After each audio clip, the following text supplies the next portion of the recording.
Dans ce monde, nous sommes tous à la recherche d'expériences de vie. Le problème, c'est qu'il nous faut de l'argent pour financer ces expériences. Moi, c'est Cédric Froment. Froment comme le blé, l'argent ou comme le spéculateur libre. Je trade et j'investis sur les marchés financiers depuis plus de 15 ans. Dans ce podcast, qui est souvent adapté d'une vidéo de ma chaîne YouTube, vous découvrirez les comportements qui font que les riches sont riches. Dans le Trader Mindset de cette semaine, on va parler d'un monde dans lequel nous vivons tous, mais qui tourne à deux vitesses. Donc on va commencer par le fait de le percevoir comme une espèce de guerre, une guerre invisible où 80% de nos actes du quotidien ne sont pas au service de notre propre intérêt personnel. Chaque jour, nous cédons à des hordes de tentations qui nourrissent les intérêts d'autrui, mais rarement les nôtres. Le monde extérieur gagne haut la main cette guerre invisible en nous bombardant de rétributions à court terme. Par exemple, je pense que ça risque de parler à certains d'entre vous, la petite cigarette du matin au réveil, le verre d'alcool le midi pour accompagner le repas, la petite barre chocolatée ou les gâteaux ou les bonbons dès qu'on s'ennuie un petit peu, les 2 heures de Facebook par jour, enfin je dis 2 heures, en général c'est plutôt 3 à 4 heures puisque sur le nombre de micro-interruptions qu'on fait, on arrive facilement à plusieurs heures par jour. Donc voilà, tout cela, ce n'est pas quelque chose sur lequel on se bat pour nous, c'est quelque chose qui ne va pas nous desservir. On a aussi par exemple les couchers tardifs grâce à Netflix, qui est une superbe invention pour se divertir, mais on a tendance à trop consommer. Il y a aussi cette nouvelle tendance à changer de partenaire en étant ultra expéditif. Dès qu'il y a quelque chose qui cloche, une petite dispute et boum, on change, on consomme à court terme. Il y a aussi l'histoire des projets professionnels qu'on remet toujours au lendemain parce qu'on procrastine, on n'a pas le temps. Ou le fameux régime, on a quelques kilos en trop, on se dit bon je ferai attention mais finalement on verra l'année suivante. Donc vous l'avez compris, dans cette bataille quotidienne où s'affrontent la gratification immédiate par rapport à celle à long terme, même pas 10% de la population sort gagnante. Et ça c'est là-dessus que l'on peut parler de guerre. C'est la plus grande bataille qu'en tant qu'être humain, on a à mener envers nous-mêmes et envers tout le monde qui nous entoure pour pouvoir atteindre nos objectifs à long terme et ne pas céder aux gratifications à court terme. Donc du coup, voilà, on a un monde qui tourne sur deux vitesses. Absolument tous ceux qui jouent le sprint chaque jour, perdent. Et le pire dans tout ça, c'est que la société nous conditionne à cela. Absolument tous ceux qui jouent le marathon sur 50 ans, eux, ils gagnent.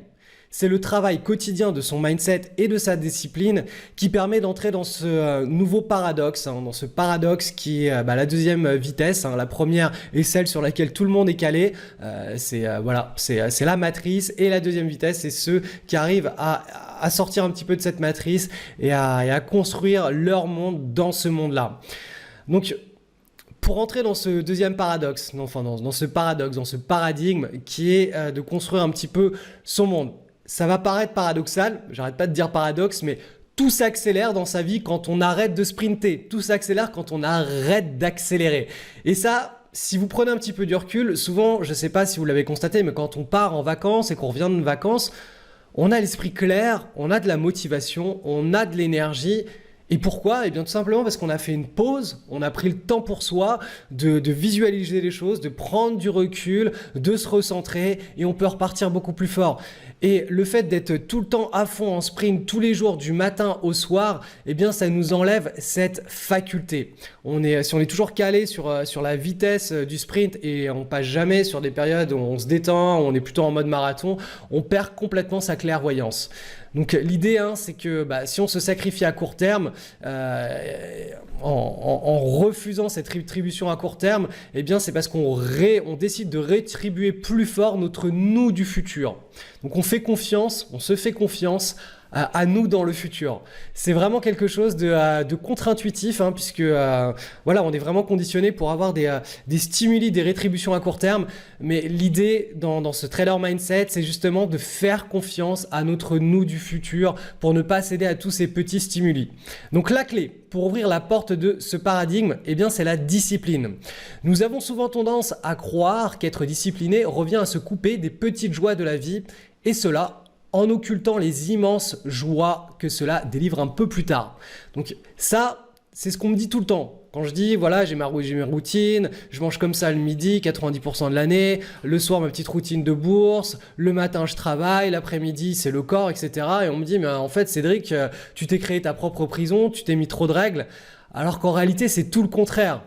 Et ça, en fait, c'est le piège. Certains pensent que la discipline revient à renoncer à sa liberté, alors qu'en réalité, on en prend enfin le contrôle. On décide de faire ce qu'on veut en le casant là où on veut et on laisse des énormes slots de temps libre qui nous permettent d'improviser, de faire des choses que l'on aime.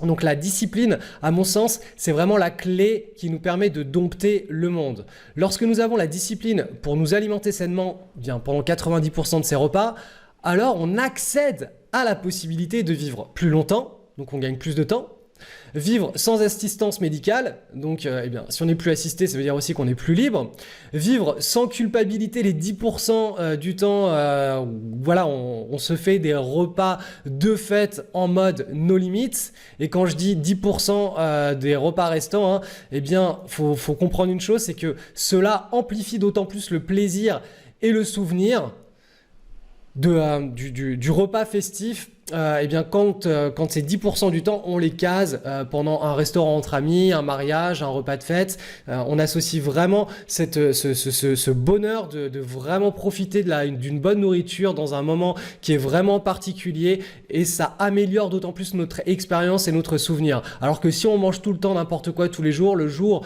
où on vous sert une belle pizza avec les amis et de la bière, si on mange ça 3 fois par semaine, on n'aura plus le même plaisir. Une expérience avec ses amis et ses proches, ça passe autant par les conversations que par le plaisir olfactif, gustatif, visuel, par le phénomène de rareté. Si vous voyez vos amis tous les jours, vous aurez moins de plaisir que si vous les voyez une fois par semaine ou une fois par mois.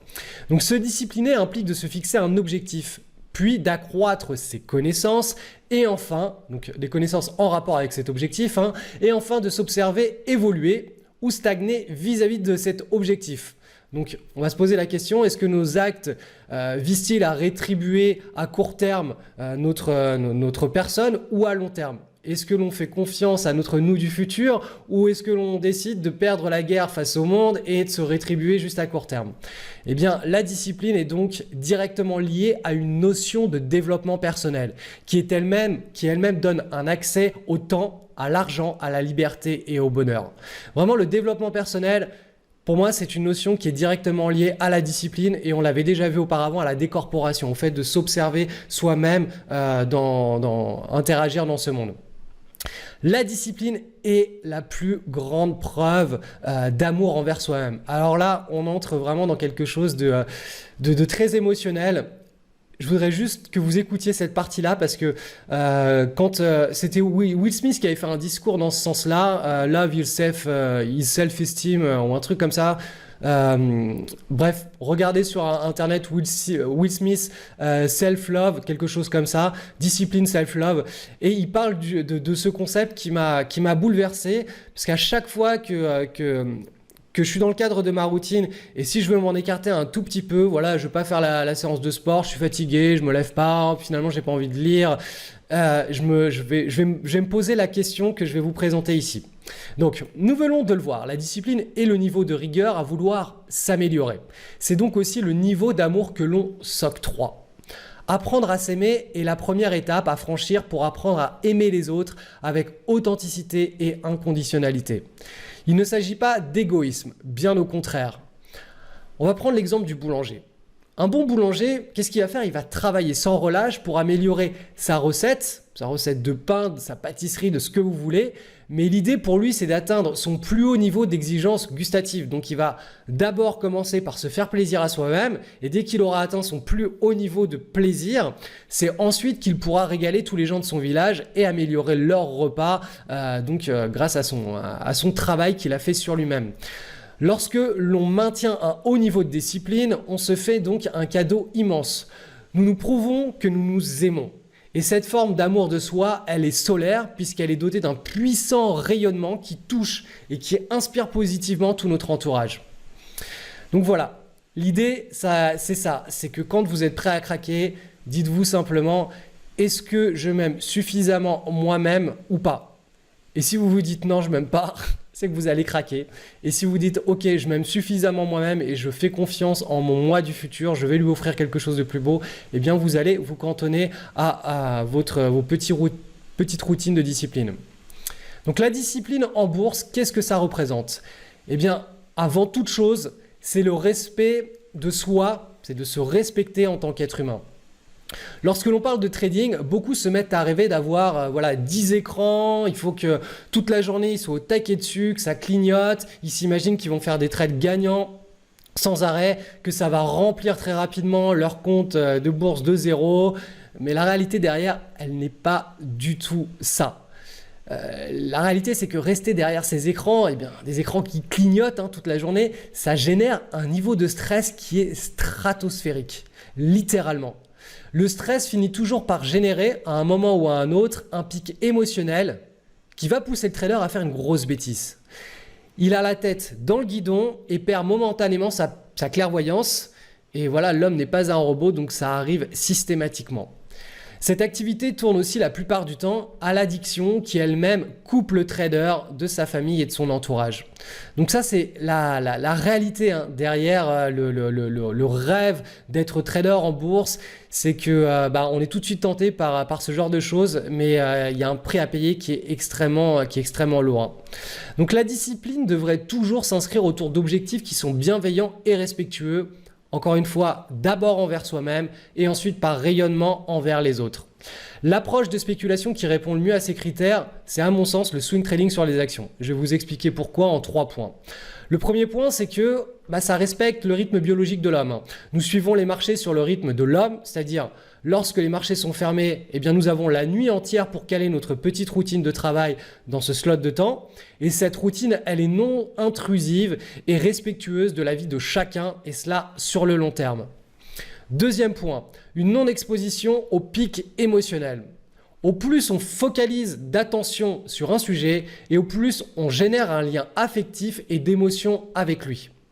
30 minutes par jour est un sweet spot, donc c'est un niveau de temps qui est idéal pour faire le travail correctement sans créer un lien affectif qui va être dangereux avec la bourse. Et ça derrière, c'est quelque chose qui est constatable avec n'importe quel élément de la vie, que ce soit si vous faites trop de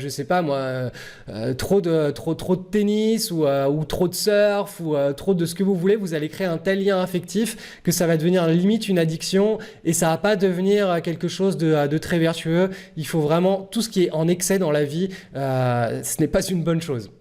Et enfin, troisième point, une maîtrise des pertes et s'exposer à des accidents positifs de richesse. Donc l'idée, c'est de prendre des stratégies, et en swing trading, c'est ce que l'on fait, qui s'appuie sur tout d'abord des études statistiques qui ont été recensées par tous les académiciens qui font de la recherche, qui étudient les marchés financiers. Il y a toujours le même genre, il y en a 3 qui ressortent en permanence. Et l'idée, c'est de se caler sur ces anomalies statistiques et de surfer les plus gros mouvements du marché tout en minimisant notre risque. Donc déjà, quand on minimise son risque, on s'interdit d'avoir une très forte gratification à court terme. Donc déjà là, ça neutralise toutes les problématiques de gratification à court terme pour rester focus sur son objectif à long terme. Donc pour en savoir plus sur notamment la maîtrise des pertes, des accidents positifs et notamment les études statistiques, je vous offre mon livre au format PDF qui s'appelle « J'ai testé les meilleures stratégies pour gagner sur les actions ». Donc simplement le lien est juste en dessous, vous cliquez, vous allez recevoir sur votre adresse email votre livre au format PDF. Donc pour conclure sur ce trader mindset, via l'exemple que j'ai présenté ici de la discipline qui est appliquée à la spéculation boursière, on comprend à quel point il s'agit de faire la promotion à soi-même de l'amour de soi. Il faut se respecter d'abord pour ensuite, on met des balises, on se respecte, donc on met des balises et ensuite on va encadrer autour de ces balises notre activité de spéculation. Donc la prochaine fois que vous êtes sur le point de craquer, dites-vous, je ne vais pas céder car je vais me prouver que je m'aime. Dernière info avant de nous quitter, tous les liens dont j'ai parlé dans cette version podcast figurent dans le descriptif. À la prochaine.